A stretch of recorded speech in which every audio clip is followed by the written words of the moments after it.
এইরকম একটা জেলা চালায়, সেই লোকটার মাস 3 বছর পড়ে আছে, ওই মাসে মাসে শুধু টাকা পাঠিয়ে দেয়।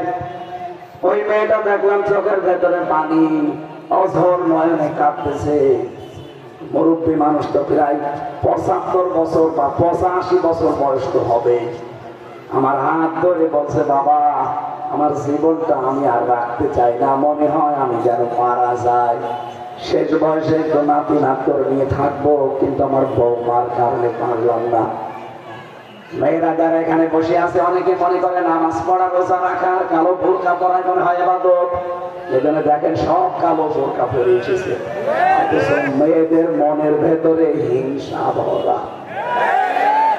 আপনি নিজের মা বাবা হলে কোনোদিন আলাদা করে দিতে বলতে পারবেন? হ্যাঁ, কথা বলেন না কেন? আমি নিজের স্বামী, যত স্বামী এখানে বসে আছে প্রত্যেকটা স্বামীর পক্ষ নিয়ে আমি বলতে পারি, আল্লাহর কোরআন সামনে নিয়ে, আল্লাহর কসম মেয়েরা কখনো স্বামীর মন পাবেন না যতক্ষণ আপনি স্বামীর মা বাবাকে নিজের মা বাবার মতো মনে না করবেন। বলেন তো প্রত্যেকটা স্বামীর এই কথা না? এই কথা বলেন না কেন স্বামীরা? আপনি মনে করছেন না স্বামী তো আমার ভালোবাসে? কে বলেছে আপনাকে ভালোবাসে? ওই উপরে উপরে সংসার করার জন্য করে, ভেতরে ভেতরে মানসিক রোগী হয়ে যায়। দেখেন দুই হাত তুলছে অনেক স্বামী। না, এখানে যেহেতু হয়তো আমার নানি নাই, শাশুড়ি নাই, ভাবি নাই, খালা, এরকম কারা বসে আছে। বললাম এই জেলায় আমার বাবারও শ্বশুর বাড়ি, আমারও শ্বশুর বাড়ি।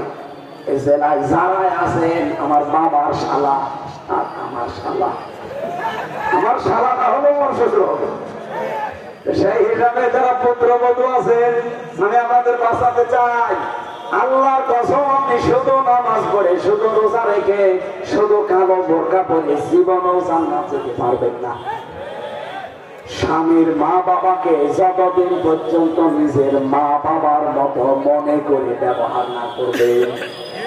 আপনি কি জানেন স্বামী যদি তার মা বাবার জন্য খরচ করে, যা খরচ করবে ওইটা মনে করবেন আল্লাহর রাস্তায় সাদকা।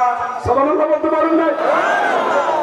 পৃথিবীর এমন কোন জায়গা দেখান তো যেখানে দিলে সাদকা হয় না। অথচ মা বাবার কথা সূরা বাকারা 214-15 নম্বর আয়াতে আছে, মা বাবার জন্য যদি কেউ স্যান্ডেলও কিনে দেয় মনে করবেন আমি আল্লাহর রাস্তায় দান করলাম। সুবহানাল্লাহ বলতে পারেন না? আমরা আশা করবো মেয়েদের মনটা যেন আরো উদার হয়। এদের এই ছোট মনের কারণে পরিবার জাহান্নাম হয়ে আছে। কথা বলেন। রব্বুল আলামিন বলেন, আমি এমন বাগান বানিয়েছি তোমাদের পুরস্কার দেওয়ার জন্য। এই ব্যবহারগুলো দুনিয়ায় যদি করে আসতে পারো, আল্লাহু ইনদাহু হুসনুল মাআব, আমার কাছে উত্তম বাসস্থান আছে। তার ভেতরে প্রথম যে বাগানটা বানিয়েছি, ও বাগানে তলদেশ দিয়ে নদী আর নহর প্রবাহমান। এমন বাগান 4টা মদের নদী থাকবে, দুধের নদী থাকবে, শরাবের তহরের নদী থাকবে। রব্বুল আলামিন স্বচ্ছ পানির নহর রেখেছে। এই পৃথিবীতে কোন নদী সাগর পাবেন না যেখানে ময়লা নেই। পাবেন আপনি? মাথা ভাঙ্গা নদীতে গোসল করতে চায় না মানুষ, এত ময়লা যায় সারা জেলার। আল্লাহ বলেন এমন জান্নাত আমি বানিয়েছি, এই জান্নাতের ভেতরে যে নহর প্রবাহমান, সেখানে আপনি পানি পাবেন খিতামুহু মিস্ক وفي ذلك فليتنافس